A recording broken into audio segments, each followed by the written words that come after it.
Yang berhormat Dato' Abdul Manan bin Ismail, Paya Besar. Terima kasih Tuan Yang Ketua. Bismillahirrahmanirrahim. Assalamualaikum warahmatullahi wabarakatuh.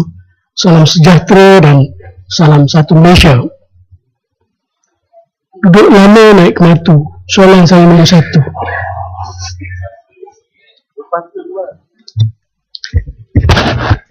Bismillahirrahmanirrahim. Assalamualaikum warahmatullahi wabarakatuh. Salam sejahtera, salam satu Malaysia.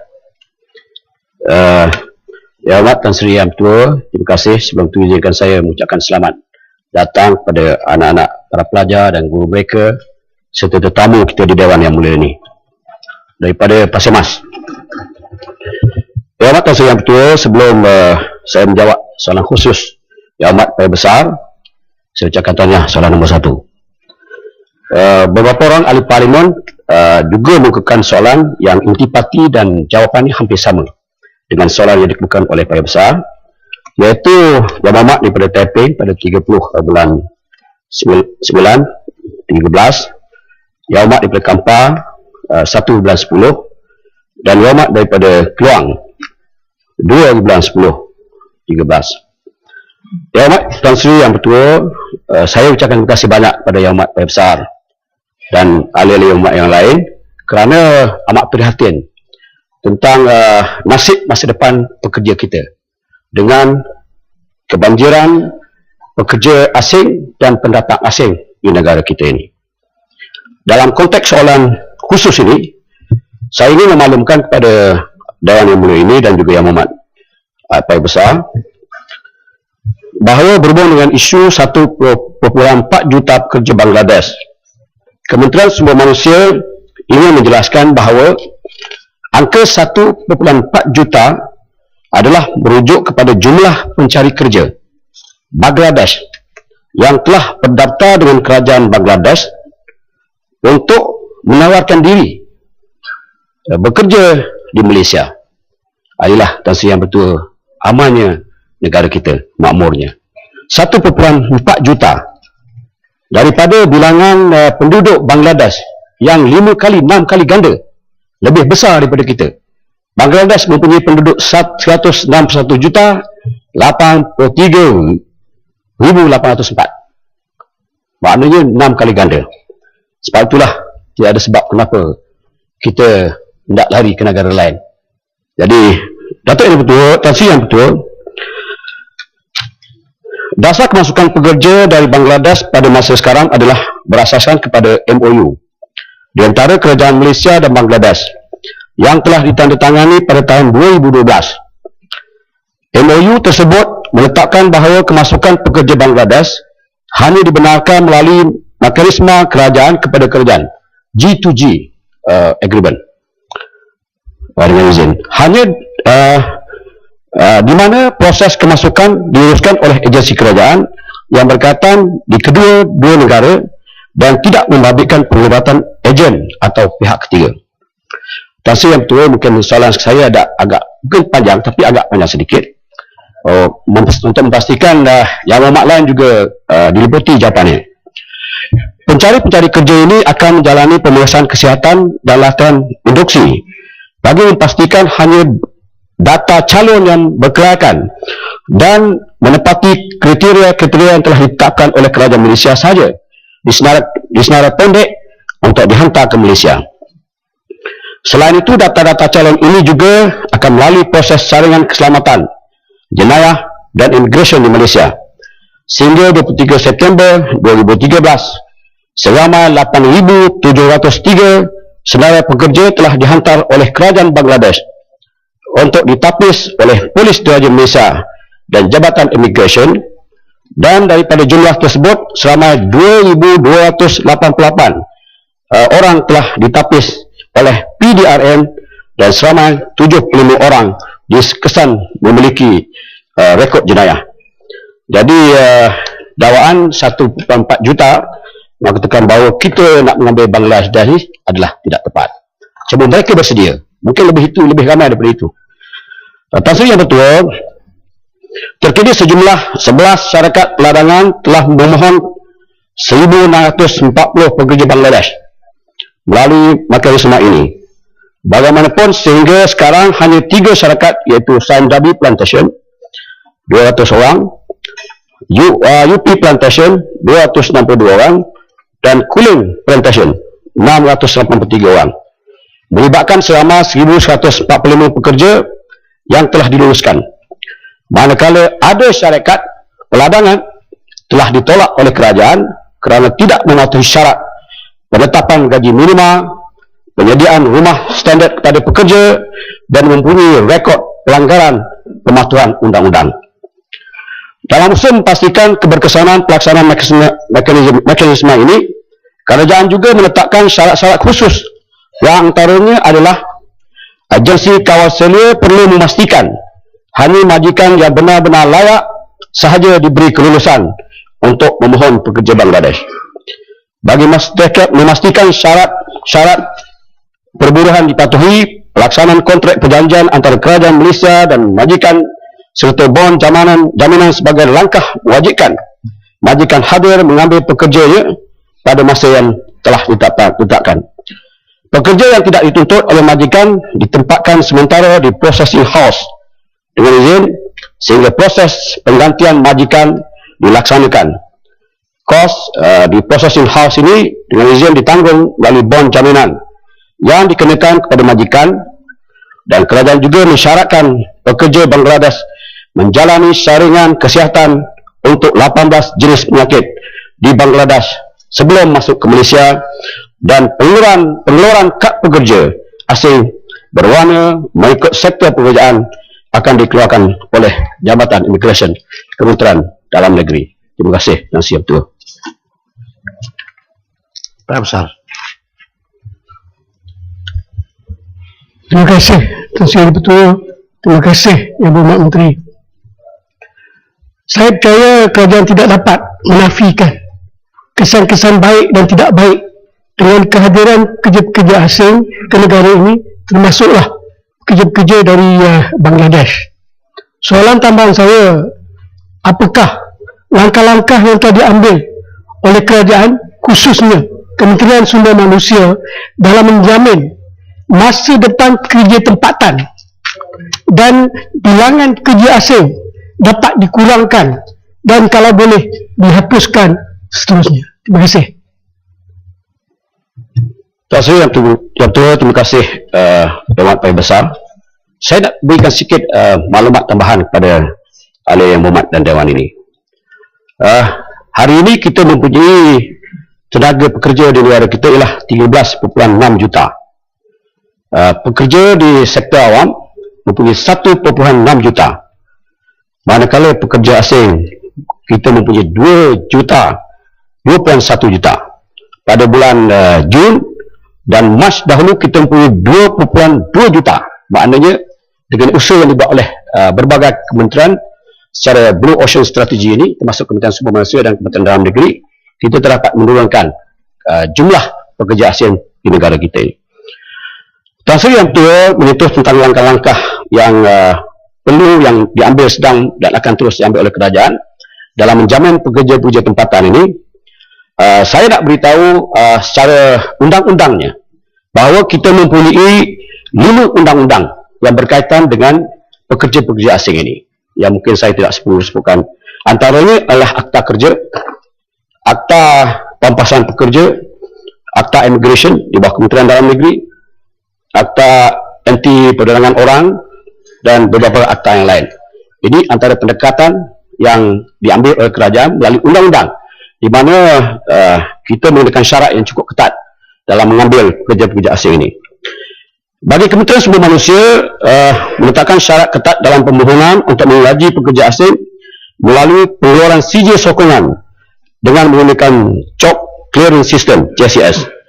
Setiap pemohon akan disiasat bagi memastikan keturunan permohonan, kewujudan premis dan lokasi majikan, pematuhan ke atas undang-undang berkaitan perburuhan, keperluan sebenar tenaga kerja dan majikan serta keutamaan terlebih dahulu diberi kepada pekerja tempatan. Sebab itulah kita hendak setiap majikan yang nak mengambil kerja, kita minta mereka menawarkan tawaran kerja ini kepada pekerja-pekerja tempatan.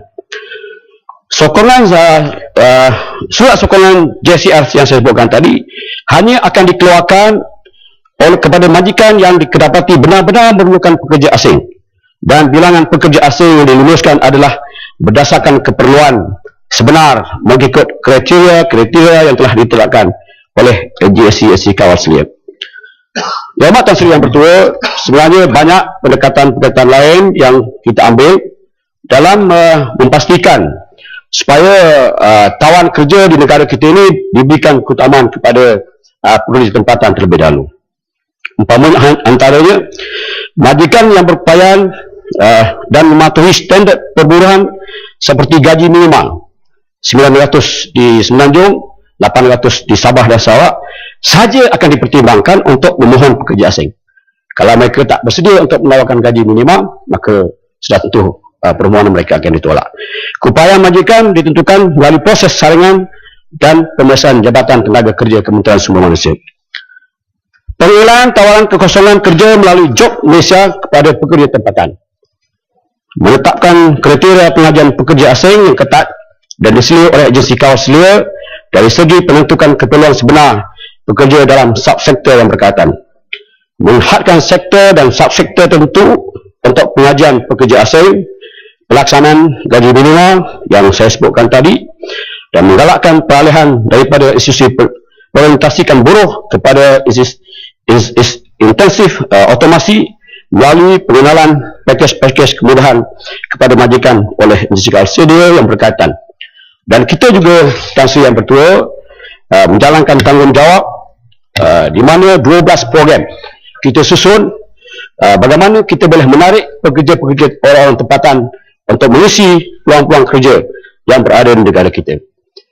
Bermula hari ini sehingga 29 hari bulan ini, Kementerian Sumber Daya Manusia secara Blue Ocean Strategy dengan izin dengan 10 kementerian yang lain mengadakan Karnival dan Expo Kemahiran Kebangsaan di Taman Expo Pertanian Malaysia Serdam di Maib Serdam.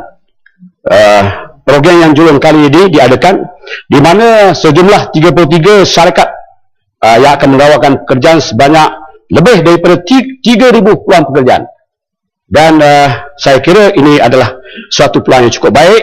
Saya juga sebagai Timbalan Menteri Wakil Kementerian menjemput semua ahli-ahli yang berhormat dan seluruh masyarakat di negara kita, terutamanya ibu bapa di luar bandar, anak-anak muda, mahasiswa-mahasiswa yang ada peluang pekerjaan, datanglah ke MAIP ini untuk mencari peluang untuk membina masa depan yang baik. Tan Sri Yang Bertua, semua itulah di antara pendekatan-pendekatan yang diambil oleh kerajaan dan kementerian. Bagaimana kita boleh menangani? Cuma saya berayu kepada sama ada pihak kerajaan dan di pihak sebelah sana, tak usahlah kita berpolitik terlalu lebih.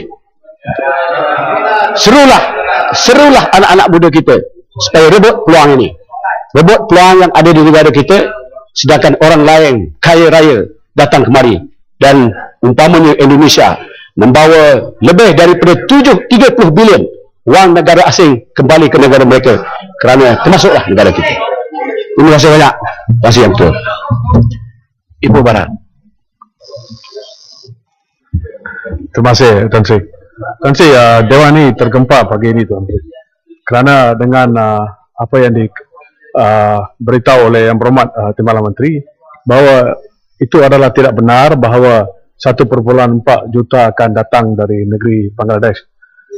Pada 21 hari bulan Ogos, Tan Sri Betul, Yang Berhormat Menteri Dalam Negeri telah mengatakan kepada media bahawa 1.4 juta akan dibenarkan masuk ke negara ini. Nombor satu. Nombor dua, yang lebih pelik yang kita telah beritahu sebelum ini kepada seluruh negara adalah para pekerja-pekerja Bangla akan diberi special IC.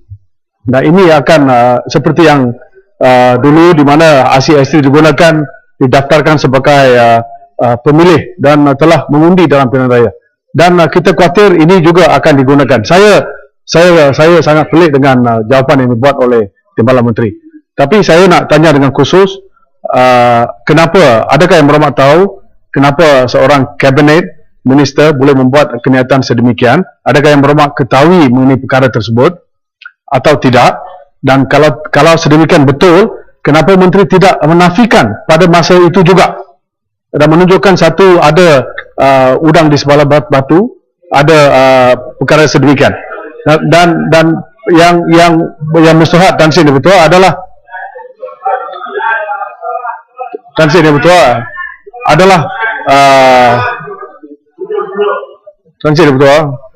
adalah di mana pekerja-pekerja yang dibawa dari luar negara, adakah mereka juga, walaupun Yang Berhormat Timbalan Menteri mengatakan G2G yang akan terlibat, tapi kita semua tahu that is not the truth. Outsourcing dibuat, privatization dibuat, dan kita juga tahu ramai ahli politik yang mendapat, baru-baru ini saya difahamkan ada seorang ahli politik yang mendapat 4,000 kebenaran untuk membawa pekerja. Dia Tan Sri, it's overnight millionaire. Dia bawa itu. Jadi itu adakah Yang Berhormat, Yang Berhormat yang lain, ada seorang ahli politik yang bawa masuk 4,000, itu adalah sangkanjat ataupun menuduh. Kalau ada maklumat, Tan Sri, ahli Yang Berhormat yang lain, ahli-ahli Yang Berhormat yang lain, tolong senyap. Ini merupakan satu kebiasaan kita. Kadang-kadang apabila membuat kenyataan seperti yang demikian, kebiasaannya saya biarkan. Saya tegur oleh karena menjadi masalah kemarin dulu soal-soal seperti begini. Jadi kalau ada bukti itu, namakan siapa itu politik. Kalau saya nak katakan ahli politik UMNO yang terdapat. Nama itu bagi nama Yang Berhormat yang lain, tolong ahli Yang Berhormat sebagai membawa parlimen, kita mesti responsibel kepada setiap hujah yang kita luahkan. Jangan menimbulkan persepsi yang tidak baik di luar sana. Boleh saya tanya, adakah outsourcing ini akan dibenarkan, atau kalau tidak, adakah dengan G dan D dengan G macam mana ia akan diusahakan? Terima kasih. Terima kasih Tan Sri Ketua. Di penghujung jawapan saya telah nyatakan, jangan terlalu berpolitik. Ini kadang-kadang sepatutnya saya setuju dengan Tan Sri Ketua. Buktikan kepada kita. Buktikan kepada dia. Tan Sri Ketua, apa yang dinyatakan oleh Ibu Barat, sebenarnya saya boleh mengatakan bahawa saya boleh menerima 2 juta Bangladesh. Saya boleh terima. Adakah yang mengatakan bahawa ini statement Timbalan Menteri semua Malaysia? Saya boleh kata. Sebab itulah kita ada agensi yang terlibat dalam pemilihan ini. Menteri mengatakan bahawa 1.4 juta pekerja Bangladesh daripada 160 juta bersedia datang ke negara kita untuk menawarkan kerja. Bukan makna kita terima. Kalau dia terima pun, kita akan buat proses pemilihan. Sebab itu saya sebutkan tadi, yang mak perhati apa yang saya jawab. Berapa yang mohon, berapa orang kita tolak, termasuk kita boleh kenal pasti pekerja-pekerja yang pernah terlibat dengan jenayah dan sebagainya. Sebab itulah saya rasa ini satu yang tidak betul apa dinyatakan oleh Yang Berhormat. Jadi saya tidak risau Tan Sri Yang Ketua, walaupun banyak pun. Cuma saya sebutkan kepada Yang Berhormat dan Dewan sekalian, hari ini kita mempunyai 500 plus minus lebih kurang pekerja tanpa izin. Apa yang Yang Berhormat lakukan kepada negara untuk memastikan supaya pekerja tempat yang kita mengambil alih tempat-tempat ini? Ibu Barat tidak lakukan sesuatu pun pada kita, cuma melakukan apa saja yang boleh menyalahkan kerja, terutama masa UMNO dan sebagainya. Jadi inilah benda dia. Sebab itulah saya nak beritahu bahawa ini adalah tidak betul.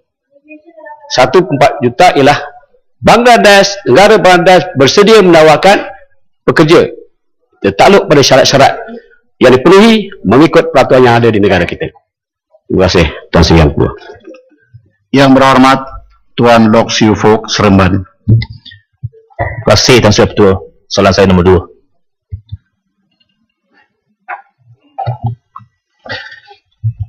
Tuan Yang Ketua, Kementerian Kesejahteraan Bandar, Perumahan dan Kerajaan Tempatan telah membina 4 buah incinerator mini yang berkapasiti di antara 15 tan hingga 100 tan sehari di Pulau Pangkor Pulau Langkawi, Pulau Tioman dan Cameron Highlands dengan jumlah kos keseluruhan adalah 157.7 juta ringgit.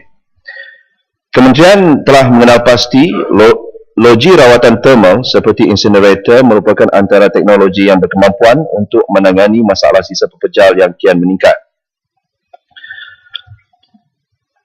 Kerajaan membuat keputusan untuk menggunakan teknologi moden seperti incinerator ini kerana fasiliti sedia ada tidak dapat menampung peningkatan mendadak sampah di negara kita. Tambahan pula dengan kesukaran mendapatkan tanah yang sesuai bagi pembinaan tapak pelupusan sanitari baru yang memerlukan kawasan yang luas.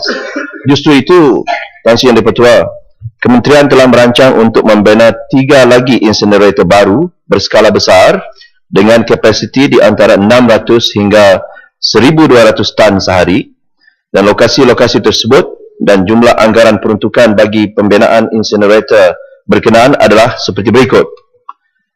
Pertamanya di Taman Beringin, Kuala Lumpur dengan kapasiti 1,000 tan sehari.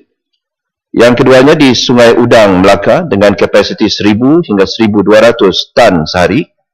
Dan yang ketiganya di Bukit Payung, Batu Pahat, Johor berskala 600 hingga 800 tan sehari. Ketiga-tiga lokasi berkenaan dipilih berdasarkan pertamanya jumlah penjanaan sisa pepejal yang tinggi di kawasan persekitaran serta keduanya kawasan tanah yang terhad untuk membina kemudahan tapak pelupusan sanitari yang boleh beroperasi dalam tempoh jangka panjang. Untuk makluman Dewan Yang Mulia ini, Tan Sri Yang di-Pertua, bagi tujuan pembinaan incinerator berkenaan, kajian DEIA akan disediakan di mana pandangan penduduk sekitar akan diambil kira. Bagi projek di Kuala Lumpur, kajian kesesuaian tapak, kajian penilaian awal tapak ataupun PAT, dan kajian awal mengenai air dispersion modelling dengan izin, kesemuanya mendapati bahawa lokasi tersebut sesuai untuk pembangunan sebuah loji rawatan thermal atau incinerator. Bagaimanapun, keputusan muktamad berhubung kesesuaian tapak bergantung kepada kajian DEIA yang akan dilaksanakan kelak. Bagi mendapatkan nilai projek yang munasabah, teknologi terkini yang terbukti selamat dan mesra alam, kesemua projek ini akan dilaksanakan projek yang pertama ini akan dilaksanakan secara tender terbuka antarabangsa. Terima kasih Tuan Yang di-Pertua. Terima kasih Tan Sri Yang di-Pertua.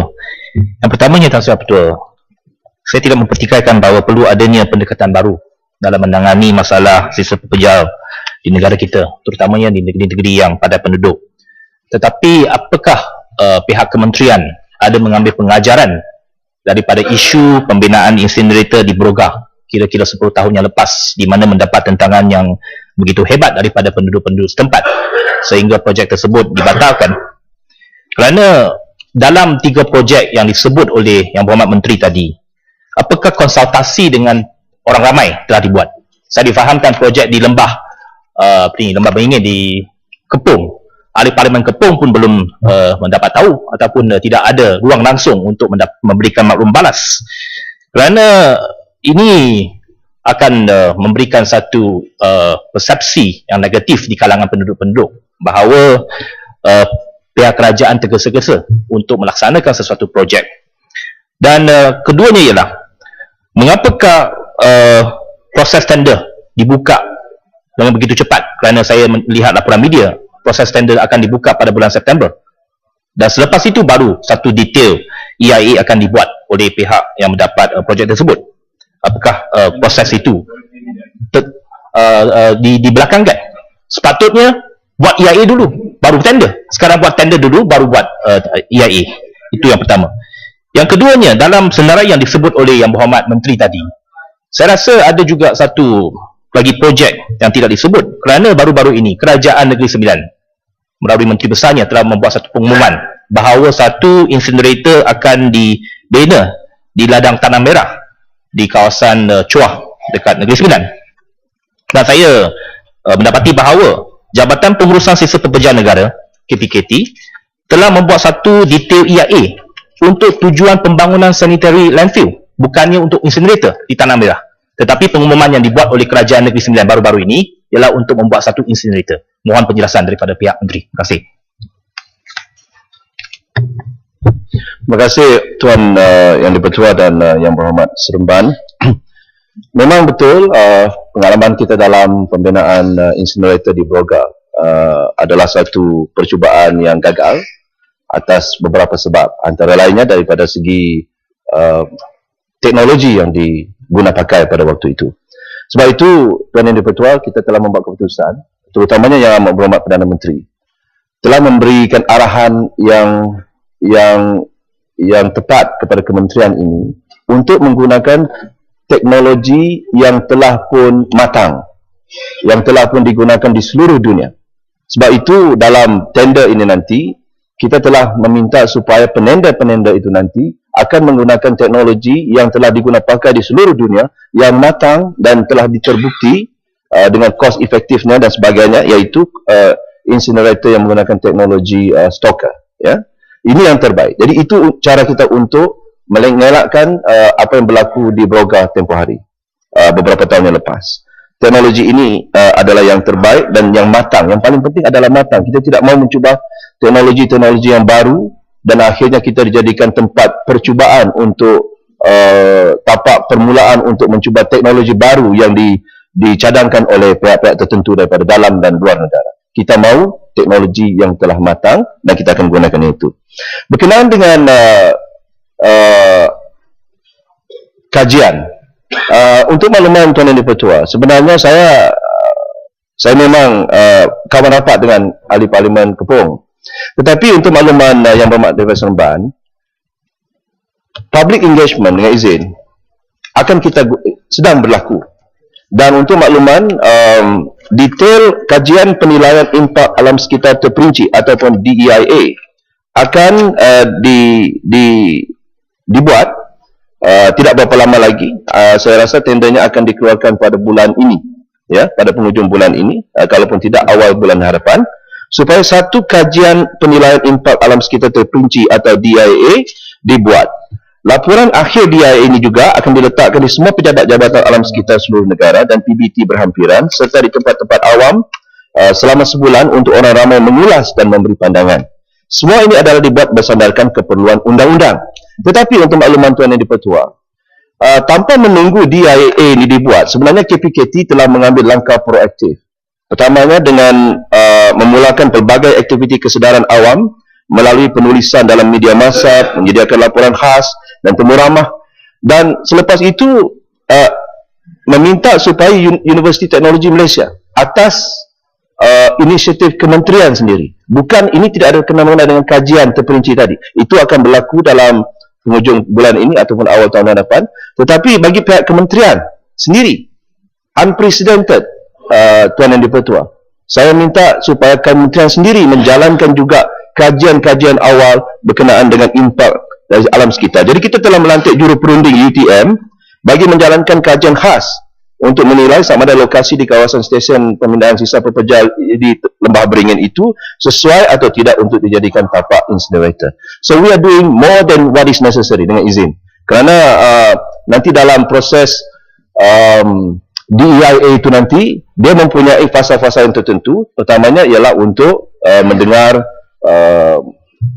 komen-komen daripada publik, dan selepas itu nanti saya pasti Yang Berhormat Dato' daripada Kepong akan dipanggil juga untuk memberikan pandangan dan cadangan. Tetapi itu tidak bermula lagi, ianya akan bermula pada bulan September. Dan kenapa kita nampak macam nampak seperti tergesa-gesa? Sebenarnya tidak, Yang Berhormat. Pertamanya, untuk makluman Tuan Yang di-Pertua, sampah di negara kita ini telah pun mencapai tahap apa yang kita jangkakan pengeluaran sampah tahun 2020. 30,000 tan sedang dijana, telah dijara setiap tahun pada tahun ini 2012-2013. Angka 30,000 tan itu, Tuan Yang di-Pertua, adalah kita jangkakan dicapai pada tahun 2020. Kalau kita tidak bina incinerator sekarang ini dengan cepat, kita akan berdepan dengan masalah yang cukup besar dalam pelupusan sampah ini. Jadi itu tentang DEIA. Saya yakin dan saya bagi komitmen kepada ahli Parlimen Kepong, rakan saya, bahawa beliau akan dibawa berunding ataupun berbincang dalam isu incinerator melalui proses-proses kajian terperinci nanti. Soalan yang seterusnya daripada Seremban tadi, iaitu tentang detail, saya sudah jawab tentang ladang tanah merah. Kerajaan, cadangan kerajaan nak buat sanitary landfill seperti mana yang berhormat tadi, tapi syarikat saya ingat syarikat swasta ni membuat integrity facility termasuk landfill anaerobic digester dan waste energy plant. Walaupun dia diluluskan untuk landfill, tetapi syarikat telah memohon untuk buat amendment memasukkan logi waste ataupun apa yang dikatakan oleh yang berhormat tadi ialah incinerator. Walaupun bagaimanapun yang berhormat, soalan itu agak spesifik dan di luar daripada apa yang telah ditanya pada soalan asal. Saya akan bagi jawapan secara terperinci kepada yang berhormat berkenaan dengan ladang tanah merah tadi. Terima kasih Tan Sri Yang Dipertua. Silakan sah. Terima kasih Tan Sri Yang Dipertua. Selain daripada teknologi dan juga masalah perayaan-perayaan, kita lihat bahawa pelaksanaan program ini adalah begitu lembap sekali. Jadi saya nak bertanya, adakah terdapat masalah penjelasan di pihak kementerian dan juga pihak kerajaan negeri dan juga pihak berkuasa tempatan? Terima kasih. Terima kasih Tuan Yang Dipertua dan Yang Berhormat Kuala Kangsar. Saya tidak tahu apa yang dimaksudkan lembab, tetapi apa yang saya lihat selama saya duduk di situ selama 4 bulan lebih sebagai menteri di kementerian ini, saya dapati proses untuk kita mengambil tindakan-tindakan selaras dengan apa yang telah dibuat dalam timeline kita, iaitu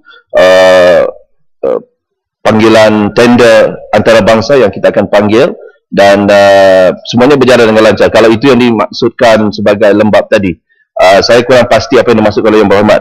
Tetapi saya secara peribadi